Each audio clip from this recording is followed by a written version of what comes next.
Dartmoor prison, isolated from the outside world by walls of granite.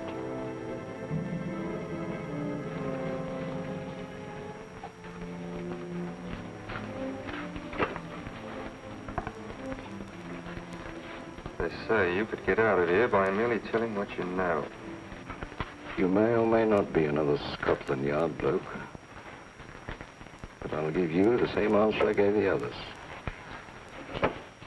I still have 2 years, 8 months, and 6 days left in which to make musical boxes. That'll be sold at auction for the benefit of this delightful sanctuary. And I intend to serve them.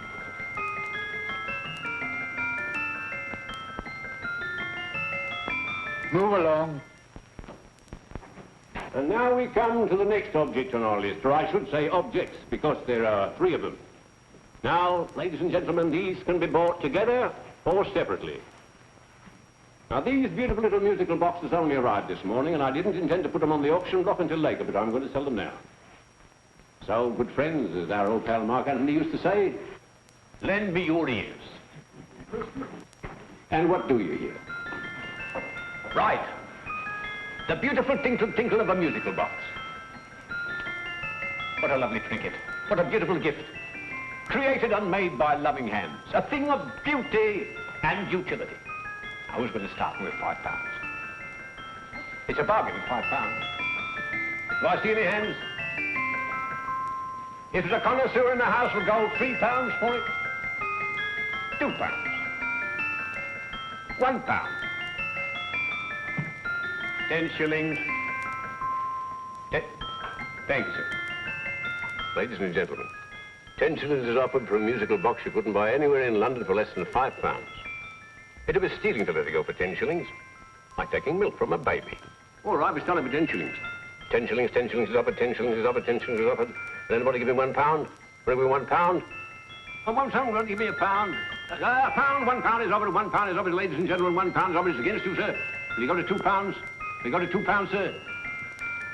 £2. £2 is offered. £2 is offered. Going once, twice, third and the last call. Sold to the gentleman for £2. Sorry, my dear.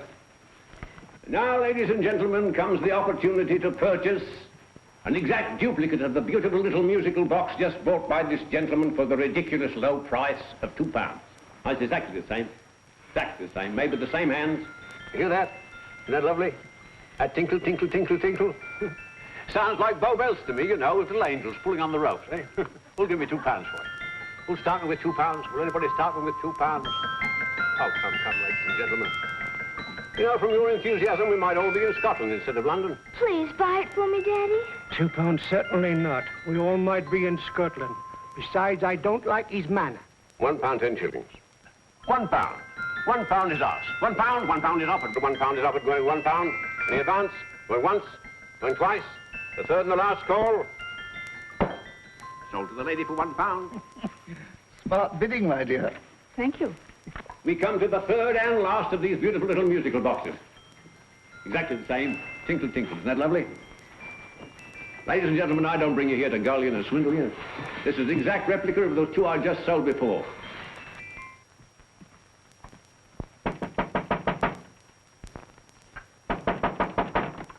We're closed. But this is extremely important.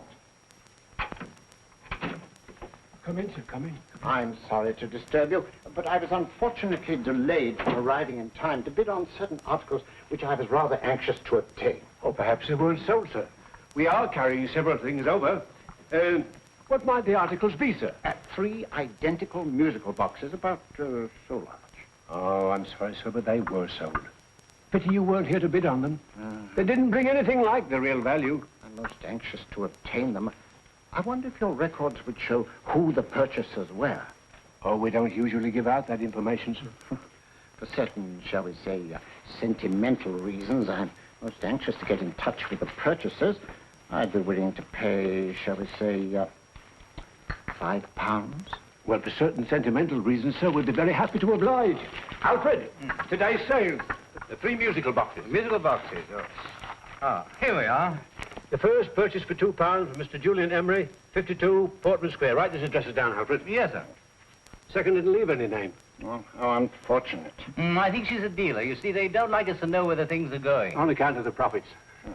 You say the second purchaser was a woman. Can you give me a description of her? Oh, she was a young woman. Fairly tall, slender. Had a light complexion and dark hair, and she was wearing A grey suit, don't you remember? That's right. She probably runs a gift shop. She paid £1. You say she comes here fairly frequently? No, I didn't say so. But she does, sir. Like as not, she'll come in on Thursday. We have sales on Mondays and Thursdays. Oh. And the third box? The third, Mr. William Kilgore, 143B Hampton Way. For 10 shillings. Quite a drop from £2. Mr. Kilgore was a Scotchman. Oh. Thank you. You've been most helpful. Oh, thank you, sir. And any time you're passing, dropping, we always have lovely things for sale. How card, sir? Thank you. I'll be back Thursday.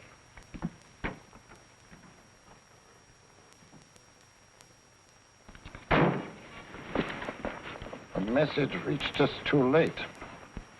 Musical boxes are being sold. Well, let's get out of here.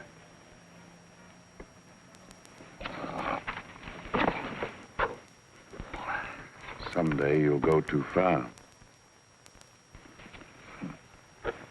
Reaching for a star, you fool. Yet a fool may touch a star, Colonel Cavanaugh, if he but reach high enough. But not possess it as you would. The musical boxes, they're being sold. What a pity for you, my dear Colonel.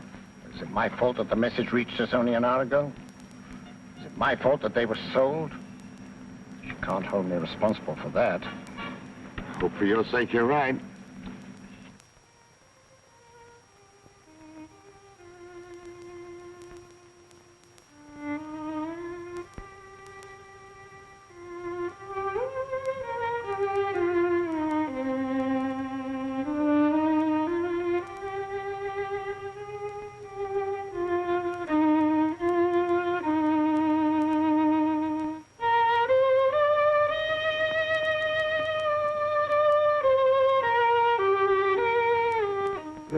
Upon you tonight at 7:45, a gentleman who desires to consult you upon a matter of the very deepest moment. Remember that letter, Holmes? It was written over 2 years ago. An interesting case, devilishly interesting. Irene Adler. What a striking-looking woman from the brief glance I had of her. Seems only yesterday. What charm. What poise, and what a mind. Sharp enough and brilliant enough to outwit the great Sherlock Holmes himself. I take it the new issue of the Strand magazine is out, containing another of your slightly lurid tales. Indeed. What do you call this one? I call it A Scandal in Bohemia. Not a bad title, eh?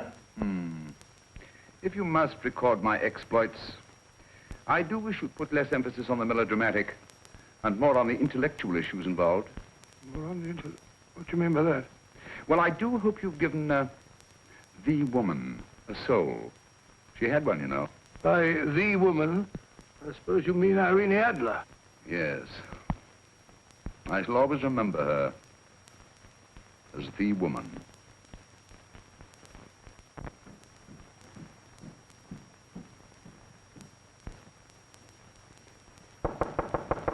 Dorian? I think. That's the old boy. How are you? How are you, old boy? I haven't seen you for years. I want you to meet my old friend Sherlock Holmes. Holmes, this is Stinky. In other words, Julian Emery. How do you do, Mr. Emery? Watson has often spoken of you. Oh, has he? Yes, we were at school together. Yes, more years ago than I care to remember, but you didn't come in here just to remind me of that. No, I just happened to be in the neighborhood and saw your lights burning, so I took the liberty of looking you up. Still writing your mystery stuff? Yes, there's a new one out this week. Good, I never miss them. Oh, good, thanks. I say that bandage makes you look very interesting. Still poking your nose into other people's business as usual? Who hit you? I haven't the foggiest notion. Somebody knocked me on the head in my own living room, and then proceeded to commit the most idiotic burglary you ever heard of. Fellow must have been balmy as a coot. Balmy? Why?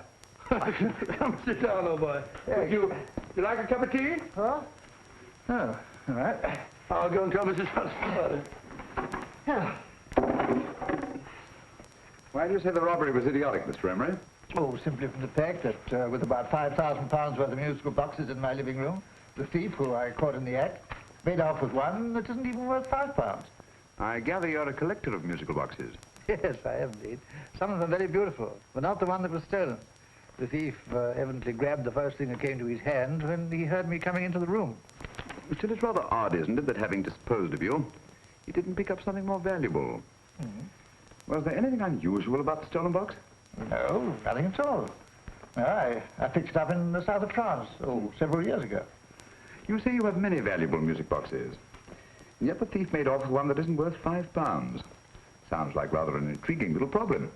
Well, I take it that he was just an ordinary petty thief and didn't know the value. That is a possible explanation, and yet I venture to say that the average petty thief has a more extensive knowledge of the value of objets d'art than the average collector. Well, anyway, that's Scotland Yard's theory. They didn't get very excited about it. That's consistent anyway. I wonder if I might see your collection, Mr. Emery. Oh, of course you could, yes. Nothing a collector likes more than showing off his trophies. When will it suit you? No time like the present. Good. My place is just round in Portman Square. Shall we? Yes, right. Hello? Where are you going? Stinky hasn't had his tea yet. Oh, I'm sorry. We're going round to my place, where I'm going to give you something better than tea. Now, this one was made for Louis XV, and is one of the very few still in existence from that period, and a particularly fine specimen at that. Charming, isn't it? Quite. They all sound to me like a lot of mice running about on a tin roof. I'm afraid you have no ear for music, Watson. Give me a good old band playing a rousing march. You have all your silly little tweets.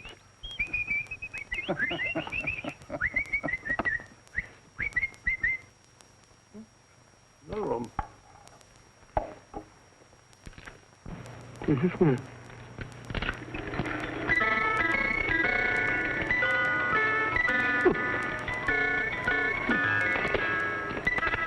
Stupid thing. Singing rabbit. What would you say offhand is the value of a box like that, Mr. Emery? Well, it's hard to say offhand, but I think we'll bring about £500 or £600 today. It's the gem of my collection. Yet a thief who steals an oddity like a musical box passes up one worth £500 for one of almost no value at all. Odd. Very odd. What was the stolen box like, Mr. Emery? Oh, just a plain wooden box about so big. As a matter of fact, I have one over here almost exactly like it. I picked this up yesterday at an auction room in Knightsbridge. Paid only £2 for it. Of course, I wouldn't in the ordinary way add one like this to my collection, but the tune intrigued me. I'd never heard it before.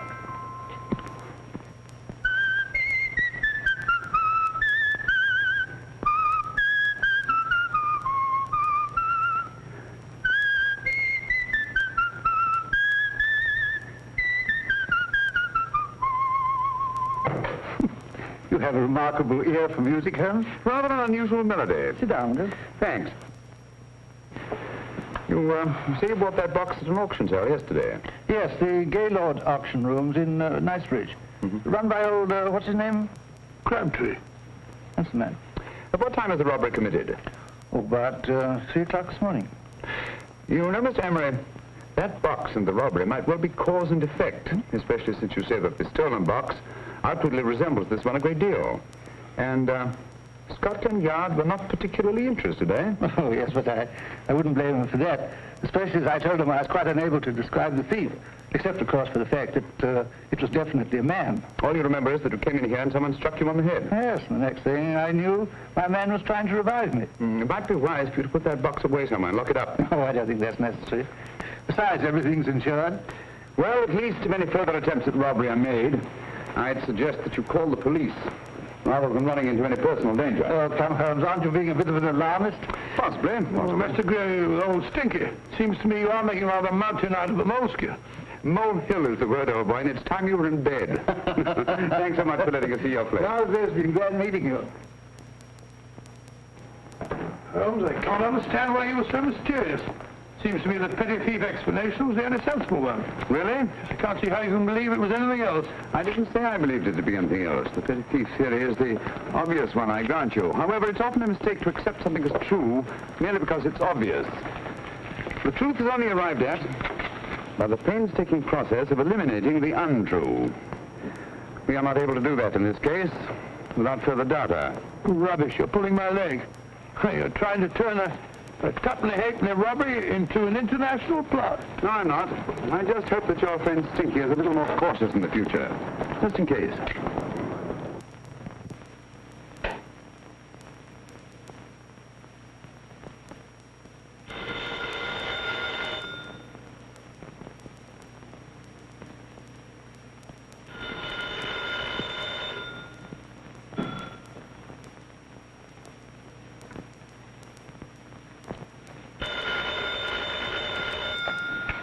Yeah? Yeah? Julian Emmerich here. Who? Why, of course I remember you, Mrs. Courtney. Yes. Yes, you're the one bright spot at that appallingly dull affair of Lady Sansa's. Huh? Of course it isn't too late to come around. Yes, I shall be delighted to give you a drink. I tell you what, come straight up and I'll leave the door unlatched. Right, well, 15 minutes? Good. I shall be counting each moment. No, I mean that, really. Right, goodbye.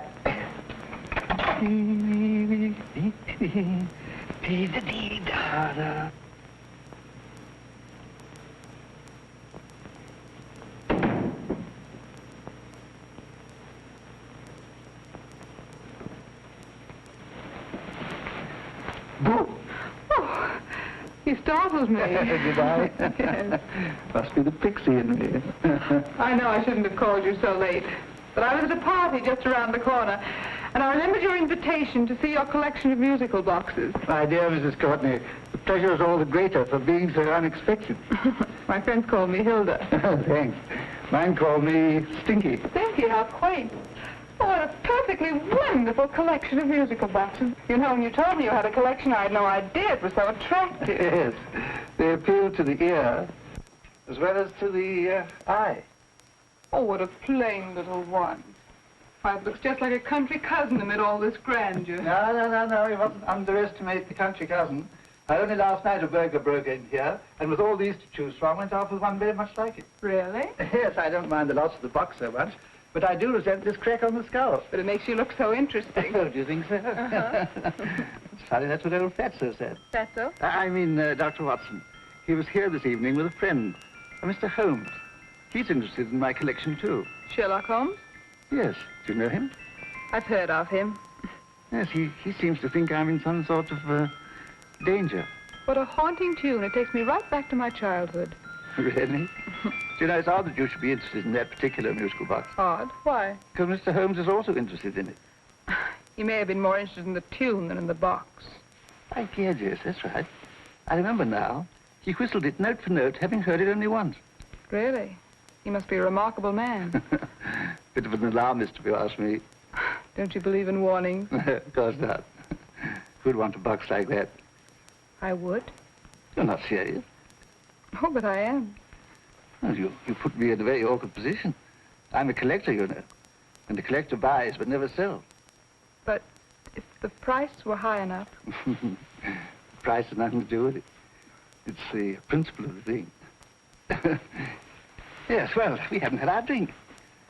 No, thanks. I must be getting along. Must you really? I'm afraid so. You're not walking out on me, are you? My reputation. Stinky. I say, you know, you are an attractive woman. Thanks.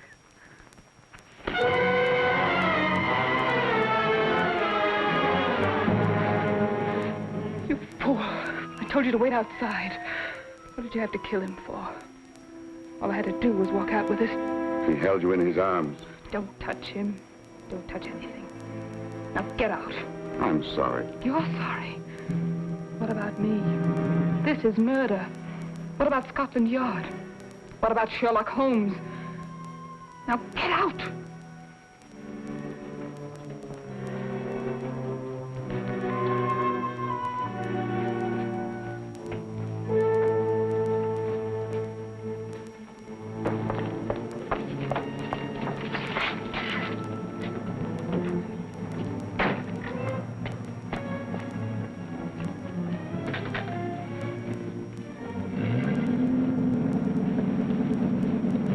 you get it? Good. Did you have any trouble with him? Just a matter of murder. Mr. Holmes. Hopkins. Thanks for coming so promptly. Inspector Lestrade suggested that I call through to you. Mr. Emery was the client of Mr. Holmes, Inspector. Indeed. You didn't mention that when I telephoned you, Mr. Holmes. Well, not exactly a client, Inspector. Sergeant Thompson? He was killed between the hours of 11 and 2 o'clock this morning, Mr. Holmes. Must have been someone he knew, someone of whom he had no suspicion. Poor old Stinky. It's all my fault. I should have prevented this. Well, it's no time to start talking about that now, Doctor. Apparently it's gone. That's the second attempt on the musical box that Emery bought at the auction sale, and this time it was successful. But that box was only worth £2. It was worth a man's life, Watson. I think we'd better pay a visit to Gaylord's auction room and that fellow Crabtree. Inspector, may I suggest that you make a complete search of this flat for a small, plain, musical box about that size? Thank you. Come on, Watson. You say the first box went to Mr. Julian Emery. The second to Mr. Kilgore, 143B Hampton Way. And the third to the unidentified young lady who presumably has a shop and lives near Golders Green. That's right, Mr. Holmes. Isn't it rather strange, Mr. Crabtree, that you should have had 3 identical musical boxes all playing the same tune? Where'd they come from? Dartmoor prison. Dartmoor? Yeah, we get a regular shipment from there every month. The inmates manufacture them. Well, they make all kinds of things, you know, pipe racks, waste paper baskets, musical boxes. Did you happen to notice if anyone showed any particular interest during the auction in the purchasers of these 3 boxes? Oh, come now, Mr. Crabtree. This is very literally a matter of life and death. Well, since you put it that way, Mr. Holmes, there was a gentleman came in here about an hour after closing time, and he was in an awful state, he was. He gave me £5 to tell him where the boxes had gone to. He said they had a sentimental value for him, sir. Expensive sentiment. Can you describe him? He was tall, distinguished looking, and he had grey hair and a moustache. He was quite a gentleman, sir. What was his reaction when you were unable to supply him with the address of the young lady who owned the shop? I told him the young lady usually come back on Thursday. He said he'd come back on Thursday. Now, that's tomorrow. Thank you, Mr. Crabtree. You've been very helpful. Thank you. Come along, Watson. Where are we going now, Holmes? To the home of Mr. Kilgore, the man who bought the 3rd box.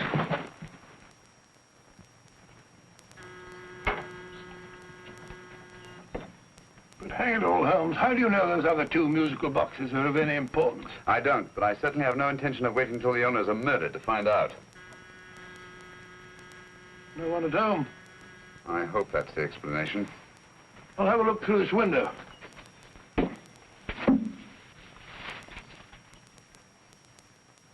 Doesn't seem to be anyone there.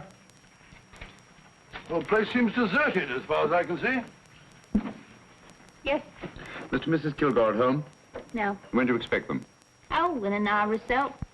There's no use you're hanging about. They don't buy nothing from peddlers. Peddlers? My good woman, this is Mr. Sherlock Holmes. Sherlock Holmes? Oh, go on. Do you mind if we come in and wait? My business is rather urgent. Well, I've got to go out and do my shopping.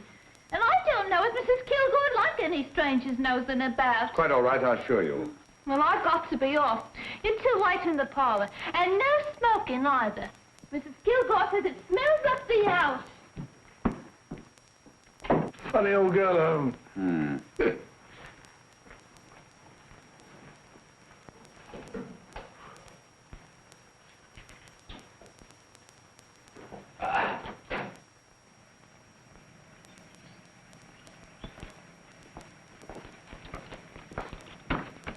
Park Lane. Park Lane? And what would the likes of you be doing in Park Lane? Now, don't worry about the fare, Ducky. If you know how to get to Park Lane, up it.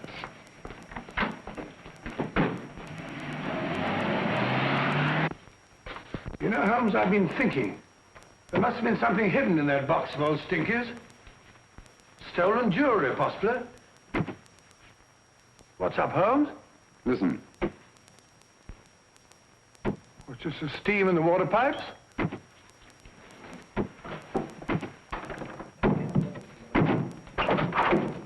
Watson!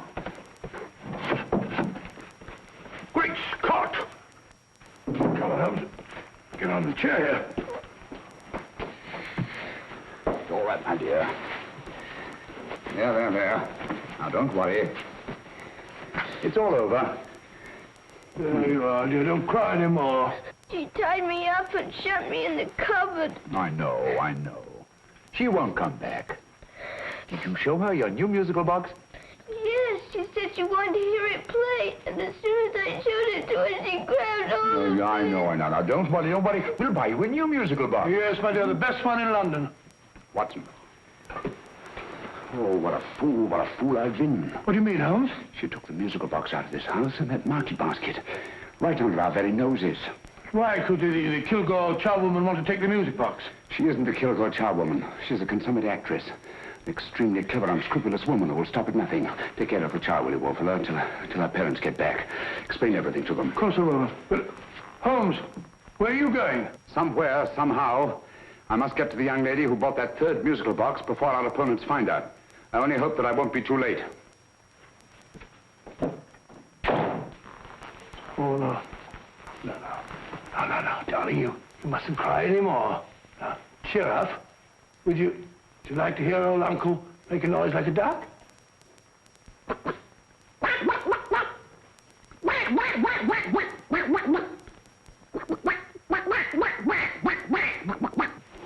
Oh, sorry.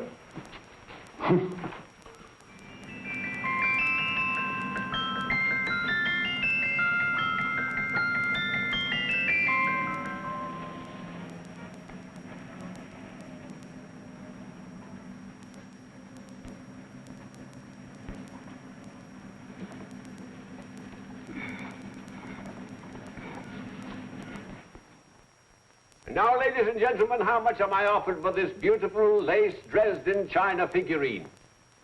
A lady of the French court. Now, this is the genuine article. What a beautiful ornament for your mantelpiece. Or you could use it as a centerpiece on the dining room table. Now, will somebody start me for £10? Will somebody start me for £10? £8? £7?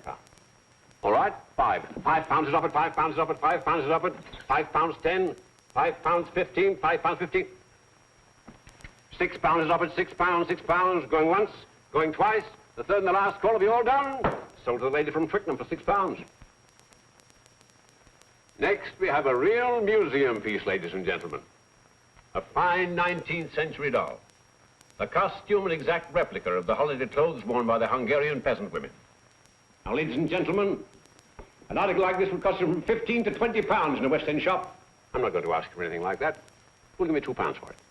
£2. Anybody offer me £2? £2 for the Hungarian? £2? £1. What? Does anybody give me £1? Anybody offer me £1 for the doll? £1 is offered, ladies and gentlemen. £1 is offered. Now, I'm not going to waste your valuable time or mine in trying to get one half of what this beautiful doll is worth. If the young lady can steal it for £1, that's her good fortune. So it's going once, it's going twice, the third and last call. Any more? Sold to the young lady for £1. And now, ladies and gentlemen, may I draw your attention to something which may be a great surprise to you, worthy of any collection. The only other one like it is in the British Museum. It's a Ming vase of the 7th dynasty. This vase lay in a large collection somewhere outside Rome for over 2 centuries, I understand. It was discovered there by the noted antiquarian, Sir Andrew Coppleston. Now, some of you may remember Sir Andrew Coppleston. Besides being a noted traveller and antiquarian, he's also a gentleman rider.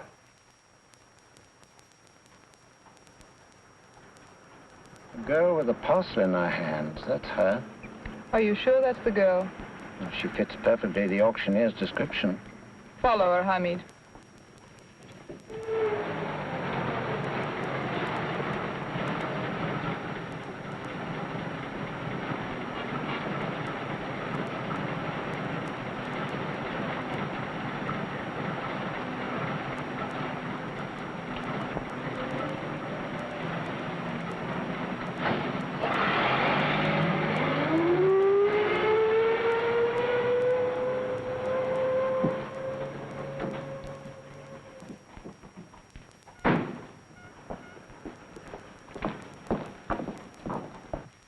Lovely, dear. And only £1. We can get at least 3 for it. Easily.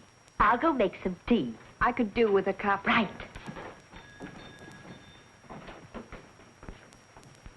Good afternoon. Good afternoon. I'm looking for a birthday gift for a 7-year-old girl. What would you suggest? We have some lovely dolls. Now, this Hungarian I think she has enough dolls already.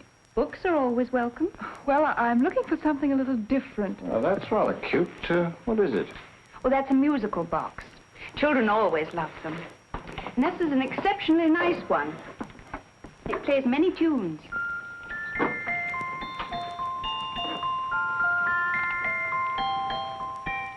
Have you any others? Yes. If you'll just step this way. I have only 2 left.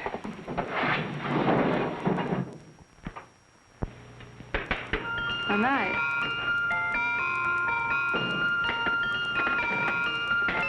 Are you sure this is all you have? I'm sorry. They're rather hard to find, you know. That's our entire allotment. I did have one other, but I sold it earlier this afternoon. But it was only a plain wooden one. It wouldn't have been a very nice gift for a child. Really? Do you happen to know who the purchaser was? Why, yes. He left his card, just in case anyone should inquire for him.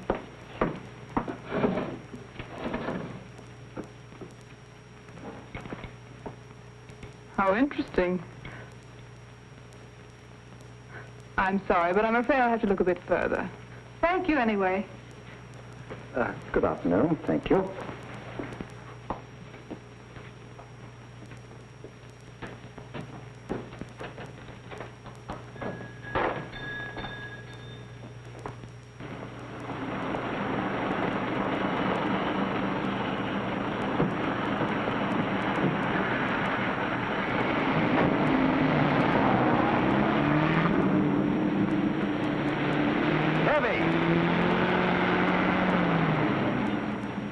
Follow that cab. Here, now, what? Scotland Yard. Hop in.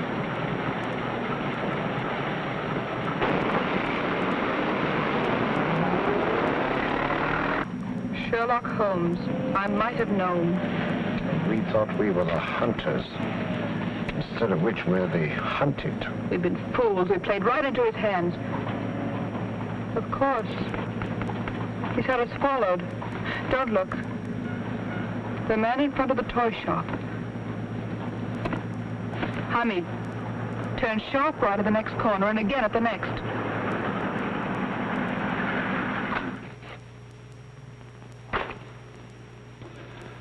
No photograph of her, Commissioner, as I expected. She's not a known criminal. But how do you expect to know if you do find her? After all, she was disguised as a charwoman. Don't worry, old fellow. If I ever see her again, I'll recognize her. Well, it won't be long till we know who they are and from where they operate. Who's covering them? Sergeant Thompson's following them, sir. They won't get away from him. He's a good man. We could have arrested them at Clifford's toy shop if we had any proof. But we know that they killed Emery. Proof, my dear fellow. We must have proof. We've x-rayed it, sir. There's nothing whatever concealed in the box. We'll have a look at the plates.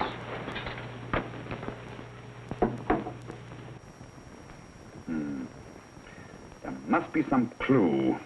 And it's probably so obvious that we've all overlooked it. Seems to me we're up against a bunch of lunatics.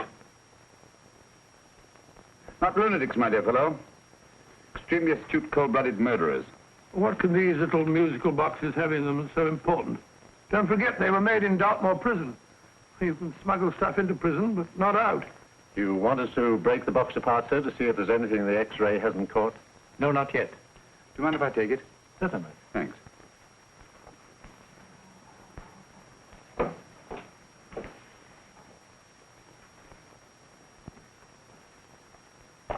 The governor of Dartmoor prison informed us, sir, in answer to Mr. Holmes' question, that all 3 musical boxes were made by the same convict, John Davidson, serving a 7-year term, sir. Davidson? The Bank of England plate. That'll be all. Yes, sir. Now we're getting somewhere. Wait a minute. How did you know about the plates, Mr. Holmes? I'm a student of crime, Inspector. I make it my business to know about such things. And when the name of Davidson was mentioned... Well, who is this fellow Davidson? As long as Mr. Holmes seems to know all about it already, I suppose there's no harm in telling you. 2 years ago in London, there occurred a robbery of such tremendous importance, although the stolen articles themselves have no intrinsic value whatsoever, that the Home Secretary was instrumental in seeing that not a word of it appeared in any newspaper. But you never told me anything about this, Holmes. You were away at the time. Articles of no intrinsic value and yet of such importance? I don't understand. Davidson was apprehended within 15 minutes of committing the theft. But by that time, He'd hidden the articles in question, and they've yet to be found. Before going further, Dr. Watson, I must inform you that this matter is not to be mentioned outside of this room. Of course not. Do I look like a man who'd gossip? Let's not go into that now, old fellow, shall we? Davidson have been employed for years in a position of extreme trust by the engravings department of the Bank of England. The articles he stole were nothing less than a complete duplicate set of plates for printing £5 notes. What? The Bank of England's own plates? Precisely. And with those plates, a gang of crooks could flood England with £5 notes, not forged in the usual sense of the word, but notes undetectable from genuine Bank of England notes in any way whatsoever. Good heavens. Any whisper at all might have resulted in enormous damage in shaking public confidence in the Treasury. We tried everything after we arrested Davidson. Offered him a shorter sentence if he'd tell us where he'd hidden the plates. Why, we even put in Scotland Yard men with him as cellmates, but no result. Obviously, Davidson is a man of strong character and infinite patience. Yet suddenly he feels impelled to smuggle out the secret of the hiding place of the plates to his confederates. Why? I don't understand, Mr. Holmes. Well, for example, has the Bank of England made any plans to radically change the design of the £5 note so that in, say, 7 years from now, notes made from the stolen plates would be worthless? Confidentially, Mr. Holmes, such a move was discussed. But replacing all the £5 notes in circulation would be such a Herculean task that nothing's been done about it as yet. I see. Of course, there is another possible explanation. Davidson didn't have much time to find a hiding place before he was captured. He may be afraid that the plates will be accidentally discovered before he's released. Hence his anxiety to communicate their whereabouts to his confederates as soon as possible. I believe you've hit it, Mr. Holmes. I'm sure that the message is contained in this musical box. Or rather, in all 3 musical boxes, since possession of all 3 seems to be essential. Our opponents have 2/3 of the puzzle, we have 1/3. Well, what are you going to do, Holmes? Try to deduce the message from the 1/3 that we have.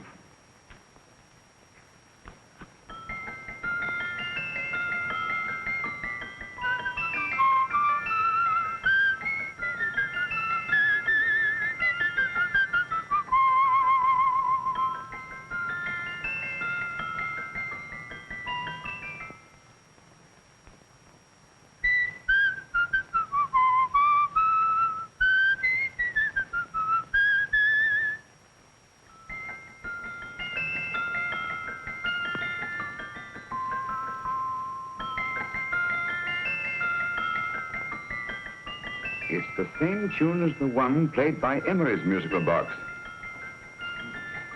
And yet it's different. Sounds the same to me. The tune. Somehow the tune is the key to the mystery. It must be the tune.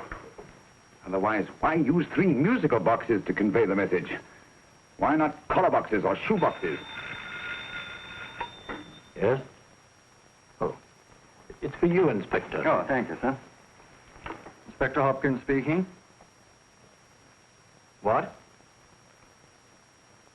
Where? Golders Green Station reports they've just found Sergeant Thompson's body. From the tire marks on his clothes, he was apparently run over by a taxi. What an unfortunate accident. Not an accident, my dear fellow. I'm afraid it's murder.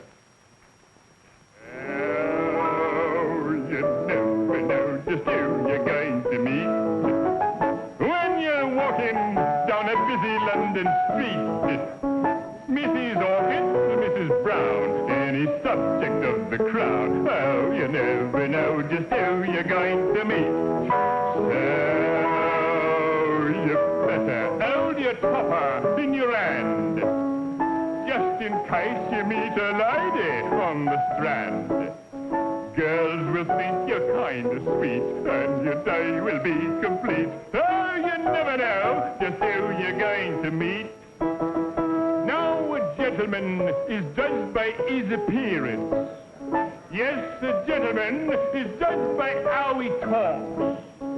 Now, he's much better off when he's acting like a top, especially if he's taking him a walk. What on earth is this outlandish place? A rendezvous for actors. Actors? Buskers, old boy. You've seen them 1,000 times. Actors who entertain the queues, waiting outside theaters. You're gonna meet when you're walking down a busy London street. So you better wear your best, go aside to look your best, 'cause you never know till you're gonna meet. Oh, you better keep your manners right in view. Just in case the lie you give the house you do. Keep your trousers in a pleat, shine your shoes and keep them neat, 'cause you never know just who you're gonna meet. Blimey. Mr. Holmes. How are you, Joe? Never better. And yourself? Fine, thank you. I want you to meet a friend of mine, Dr. Watson, Joe's sister. Oh, well, any friend of Mr. Holmes is a friend of mine. Hi, Joe. You did me a good turn once that I'll never forget. Yes, I cleared Joe of a most unpleasant charge. Murder, no less. Oh, really? By proving to the satisfaction of the police that he was busy at the time blowing open someone's safe. That's right, Governor. Good gracious me.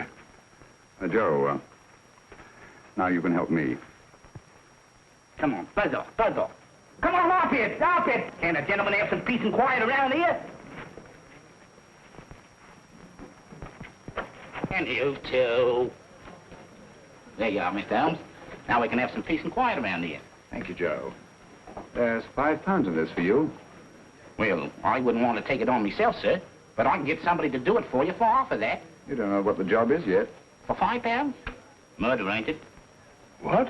No, Joe, not murder, just music. I want you to identify a song for me. Oh, there ain't a song that's been written that I don't know. That's why I came to you. Of course, the violin is more my instrument, but, oh, well, here we go. Now listen to this, Joe.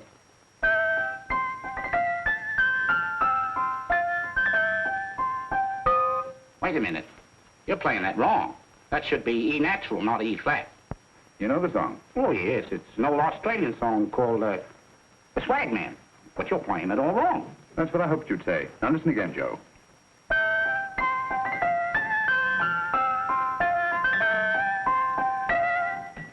That's the same tune, all right.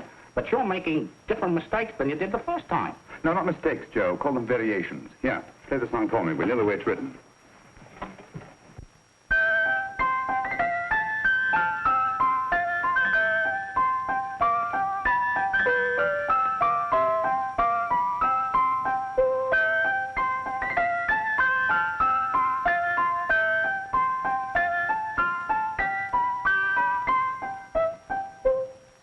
There you are. Thank you, Joe. What's it mean, Holmes? You onto something? Perhaps. I don't know yet. It's probably a code of some sort. Joe? Could you write the song down for me? The way it was originally written? Oh, sure, Mr. Holmes. But it'll take a few minutes. Mm-hmm. Here, Mabel. Pale ale. Come on, off to it. Along with it.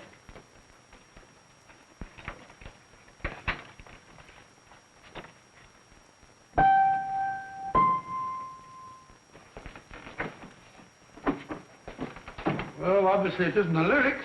No combination of those words made any sense at all. The variations in the way Emery's musical box played the tune are different from the variations in the one we have. You sure? Quite. You see, I took the trouble to memorize the tune as played by Emery's box that night we were with him in his flat. Holmes, you amaze me. Elementary, my dear fellow. One of the first principles in solving crime is never to disregard anything, no matter how trivial. Why are there 3 boxes? Why not 1? Because the message was obviously too long to be conveyed by any one variation. Then there's the 3rd box, the one that woman took from the Kilgores. That contains yet another set of variations. Yes, well, it's all beyond me. Well, all we have to do now is to find the secret of the variations. Not a very easy problem to solve, my dear fellow.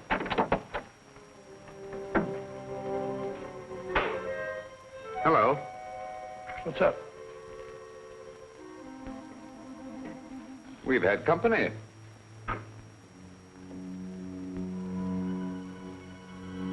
I say, this is outrageous. Ask Mrs. Hudson to come in here, will you? Right.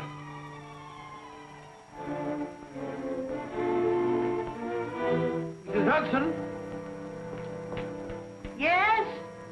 Oh, there you are. Will you come up here at once, please? Oh, coming, sir.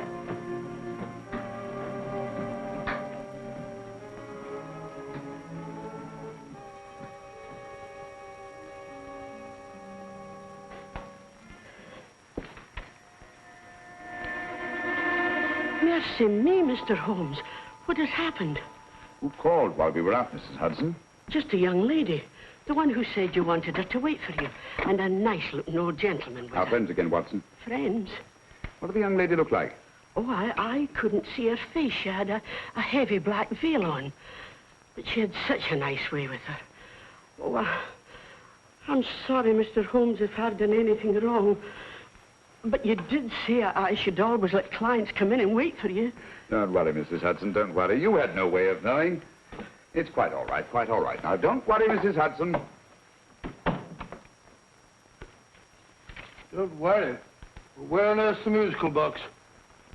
They didn't get it. Didn't get it? Where is it? It's in your hand. Huh? In that biscuit jar. Take the biscuits off the top.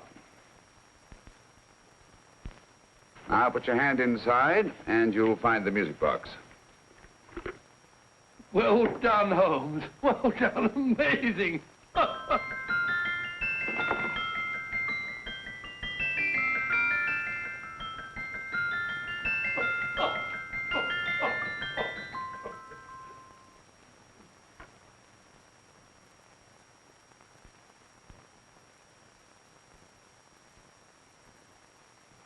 Whew. Nice fresh smell. Like a pub after closing time.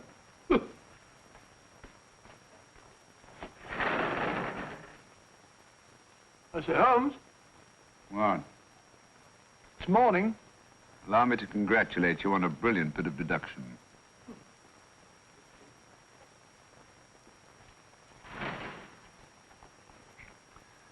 It's not a transposition, not a polygraph transposition, not a trigraph, nor any known form of decoding. How about the Morse code? Have you tried that? Yes, at about 3 o'clock this morning. I'm sorry, old man. I was only trying to help.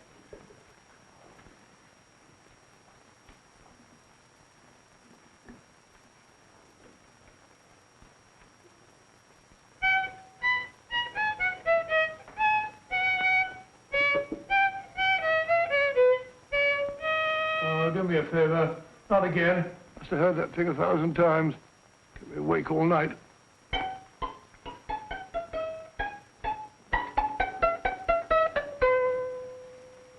Not a very distinguished composition, I grant you. You know perfectly well I don't know one tune from the other. When I was a kid, my people tried to have me taught the piano. I've always felt sorry for that old teacher of mine. The poor old girl finally reached the point of numbering the keys for me. 1, 2, 3, 4. Even then, I never progressed beyond... Numbering the keys, Watson. The 19th key of the keyboard is the 19th letter of the alphabet. S. Here. Write it down when I give it to you, old fellow, will you? First altered note. Write S first. Now, the 8th key is H. The 5th key, E. The 12th key, L. The 6th key, F. S-H-E-L-F. Shelf. Your piano lessons were not in vain, old fellow. You've solved it. Thank you. Thanks, old bean. Hold it. We now have 2/3 of the message. Behind books, third shelf, secretary, Dr. S. Presumably, these are the first and second portions of the message. And this gang has the first and third parts of it. Precisely. Then it's a stalemate? Yes, Commissioner, but we can't leave it like that. There's no doubt in my mind that they'll try to secure our third of the message that's missing. Well, I assume you've taken every precaution to guard the Clifford music box. Oh, yes, it's carefully hidden at Baker Street with Dr. Watson on guard. However, I'm reasonably certain that, difficult as it may be, we can find the plates even without the missing part of the message. Behind books, third shelf, secretary, Dr. S. Well, outside of the fact that Davidson hid the Bank of England plate somewhere in London, Mr. Holmes, I don't see that we've progressed at all. Allow me to point out to you, sir, the key words, Dr. S. It looks as if the plates were hidden in the house of the doctor. Whether S stands for his first or last initial remains to be determined by a process of elimination. Well, there must be 10,000 doctors in London with S for a first or last initial. Precisely. And every one of them will have to be questioned in person. That's why I say this is a task for Scotland Yard. It's a task, all right. But Scotland Yard has searched worse haystacks and found the needle. Well, for the time being, I'll leave the matter in your hands, gentlemen. We'll call you if and when we get a lead on our mysterious Dr. S. In the meantime, I intend to follow up a little clue concerning a cigarette.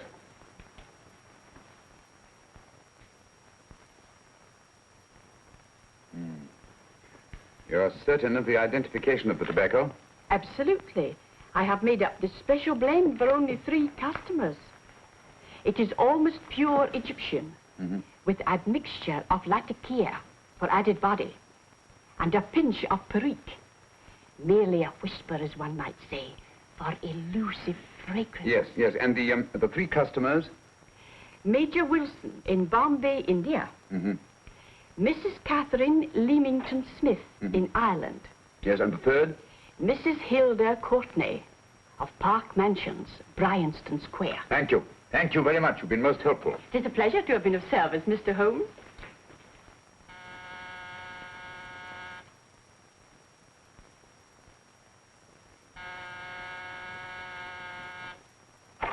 Yes? Mrs. Courtney? Yes. My name is Sherlock Holmes. Oh, do come in. Thank you. I've heard of you, of course, Mr. Holmes. I believe we have a mutual friend in Sir Edward Brookdale. He's spoken to me of you quite often. Indeed. And to what good fortune am I indebted for this visit? I think you know Mrs. Courtney. Well, I did get a summons for speeding last week. But outside of that, I don't think I'm of any interest to the police. Oh, come now, Mrs. Courtney. You seem to forget that you and I have met before. I'm sorry. I'm sure I would have remembered meeting the great Sherlock Holmes. Please sit down. Thank you. You say we met before. Yes. At the home of Mr. and Mrs. Kilgore, 143B Hampton Road. Kilgore? I don't think I know anyone of that name. Well, I didn't say you knew them. As a matter of fact, you called on them when they were out. I don't understand, Mr. Holmes. Really? And you were dressed rather differently. Indeed. Cigarette? Thank you.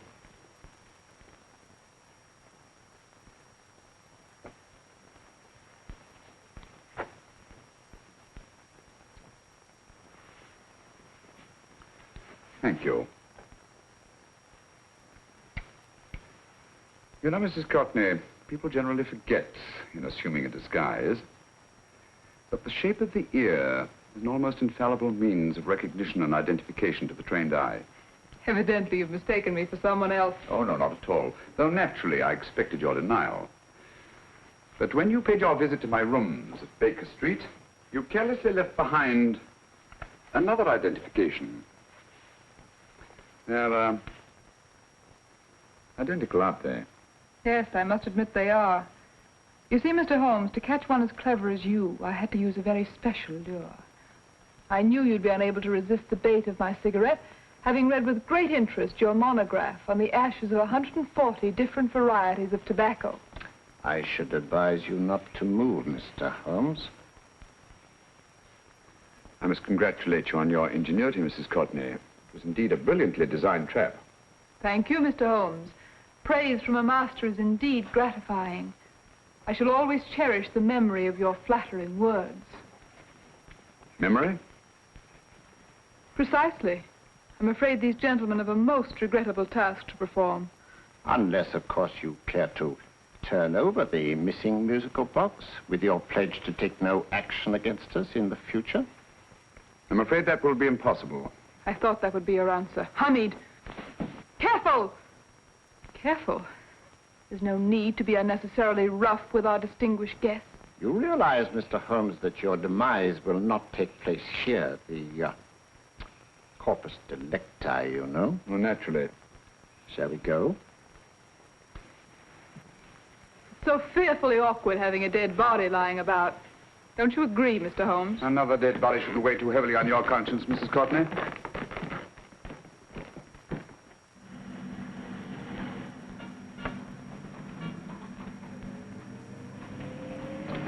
You mind if I have a cigarette?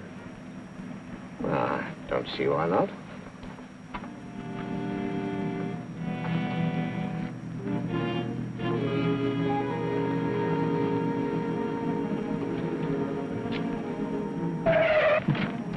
Be careful, Hamid. It's the brakes, they bind. Thank you, Colonel Kavanagh. It's very considerate of you.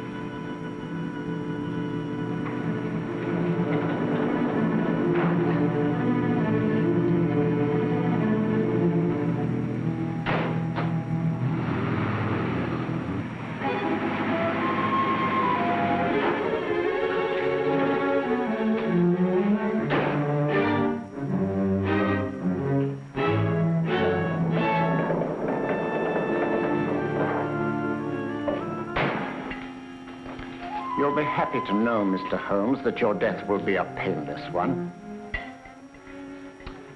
Hamid, attach this to the motor of the taxi.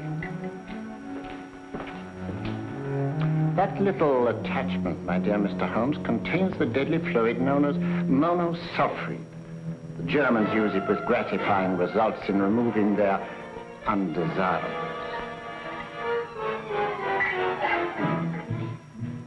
Start the motor.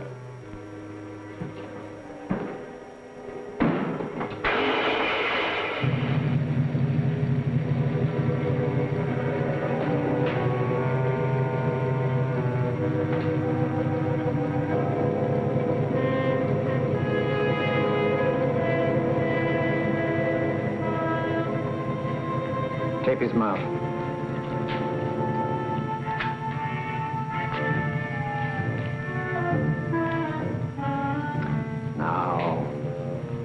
Up with him, Hamid.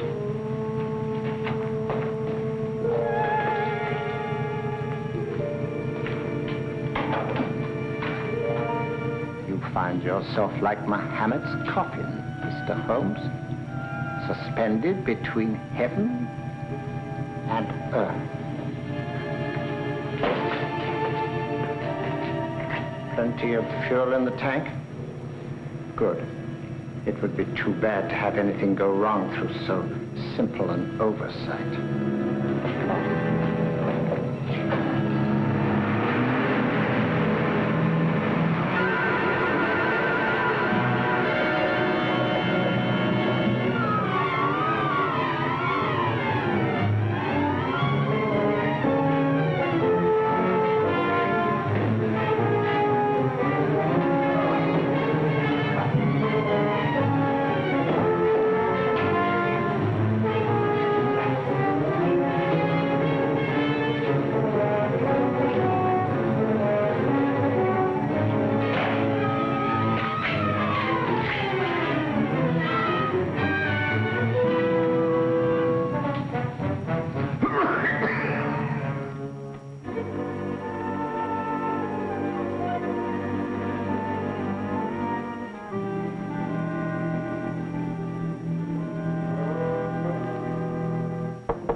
Good afternoon. Mr. Sherlock Holmes? No, I'm Dr. Watson. Oh, of course, Dr. Watson.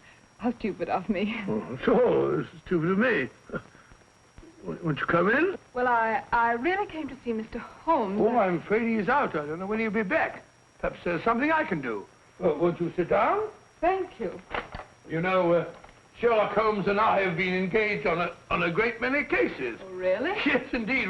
As a matter of fact, this very moment, we're involved in one of the most baffling... Oh, well, won't you tell me your trouble? I may be able to help you. That's very kind of you, Dr. Watson. Perhaps if I wouldn't be imposing too much. Imposing? Oh, there's no imposition at all. A pleasure, I assure you. Now, tell me all about it, Miss Williams. Mrs. Williams. I live in Surrey, Dr. Watson, and I've come up to London in sheer desperation. My only sister has disappeared, and the local police seem utterly unable to find her. Well, Holmes and I solved a case exactly like that once. Very interesting as far as I remember. I call it the adventure of the solitary cyclist. Oh, sorry. Now I come to think of it, it wasn't so very similar. Entirely different. I don't think what I was saying. Where were we? She's only 17, Dr. Watson, and until she disappeared last Thursday, she seemed to be in the best of spirits. Well, possibly a romantic entanglement? Oh, no, nothing of the sort. She left no note, didn't even pack a bag, no explanation. She just started to walk to the village from our house in broad daylight and simply vanished from the face of the earth. Oh, there. Might I have a glass of water? Glass of water. Have one minute.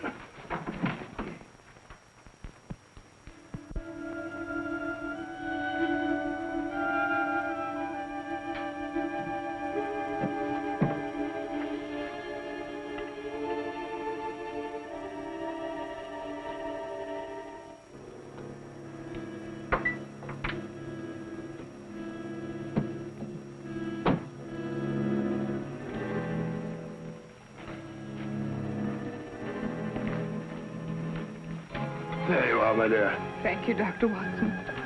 No, you're not to cry anymore. You must pull yourself together. Oh, I feel much better already knowing that you're going to help me. Oh, Dr. Watson, look! Good heavens!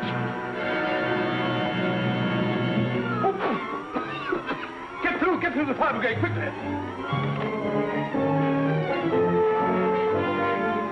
Haven't you a fire extinguisher? By Jove, we have in the kitchen.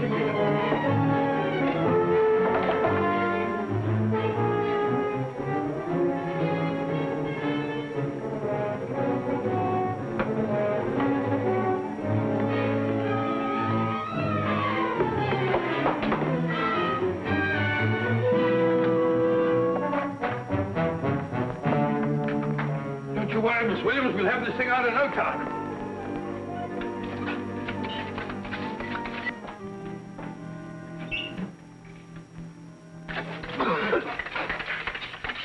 That's got it. It's there. Well, you see, there was no need for the fire brigade after all. I hope you weren't too frightened, Miss Williams. Gone. That's the trouble with women. They always lose their heads in an emergency. Well...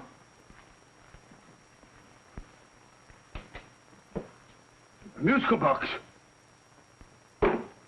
Great Scott! Miss Williams!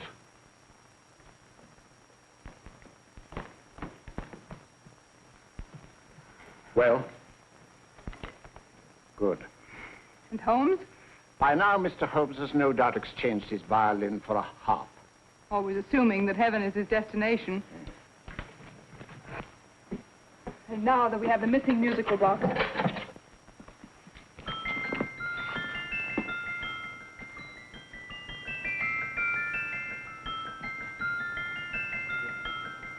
'19th note. 19th letter. Yes. He hasn't been there, you say? Holmes, where on earth have you been? I've been trying to get you at the club, at Scotland Yard, all over London. You're looking for me in the wrong places. Holmes, terrible things happened. I've been duped. That woman, she made a complete fool of me. Well, what do you mean? Well, she came here, let off a smoke bomb. I thought the whole place was on fire, and my first thought was to save the musical box. No need to say any more. She has the box. Yes. Don't blame yourself too much, old fellow. She's an extremely clever antagonist. Smoke bomb, you said? Well, you can console yourself with the thought that your charming friend is at least a reader of yours. What do you mean? If I remember correctly, you wrote about my little experiment with smoke and the cry of fire in a story you entitled A Scandal in Bohemia, which has just appeared in the Strand magazine.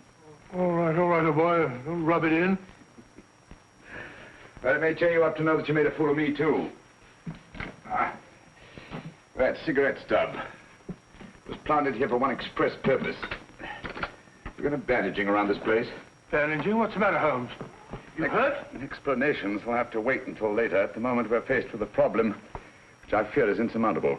Come over here, old boy, will you? Right. Our opponents are in possession of all 3 parts of the code. And here are we, while the Bank of England plates pass into their possession. Cheer up, old fellow, cheer up.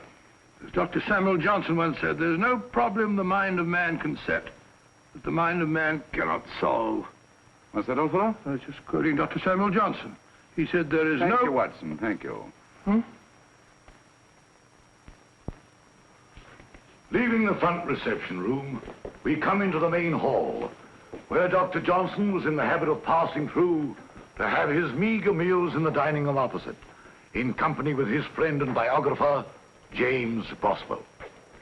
We will now pass up the stairway, which remains in its natural wood finish, just as it was when the good doctor was here. The framed etching on the wall is believed to have been presented to Dr. Johnson by the distinguished painter, Sir Joshua Reynolds. I've been told here that that picture was given in by Mrs. Thrale, and it's definitely not a Reynolds. Is that important, my dear? Oh, I'm sorry.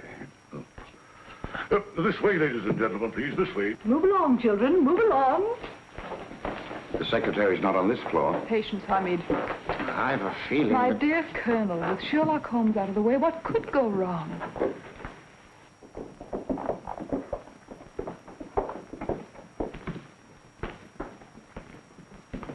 And here we have the Garrett Library, in which Dr. Johnson wrote his famous dictionary, and in which you will see also many of the great man's books and other items of interest. Step forward, ladies and gentlemen, please, step forward. Standing in the corner is the secretary, which contains many of the original works by the literary genius. On this table, Dr. Johnson's cat, Hodge, used to sleep while his master worked.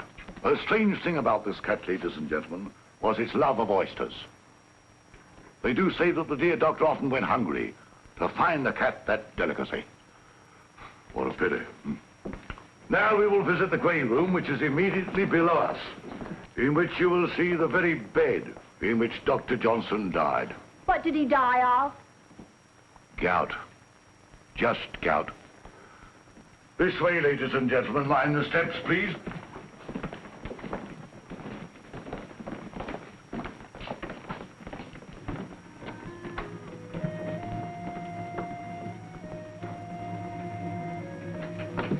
Your keys.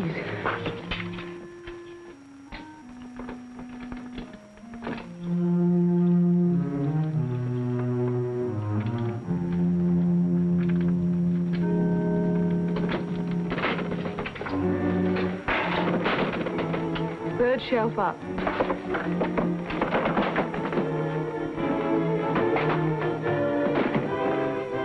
The knife.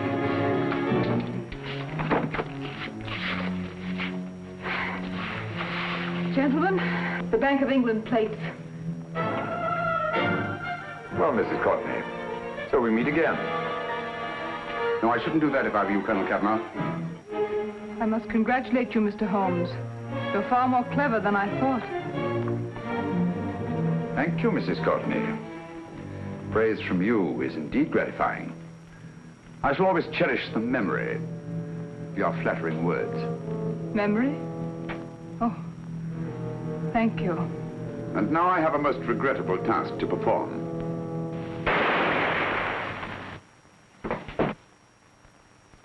Holmes! Coming, Holmes! Holmes! You all right? Perfectly, thank you, old fellow, but I think this gentleman on the floor requires some medical attention. We must see that he looks his best, you know, when he's hanged. Take them in charge.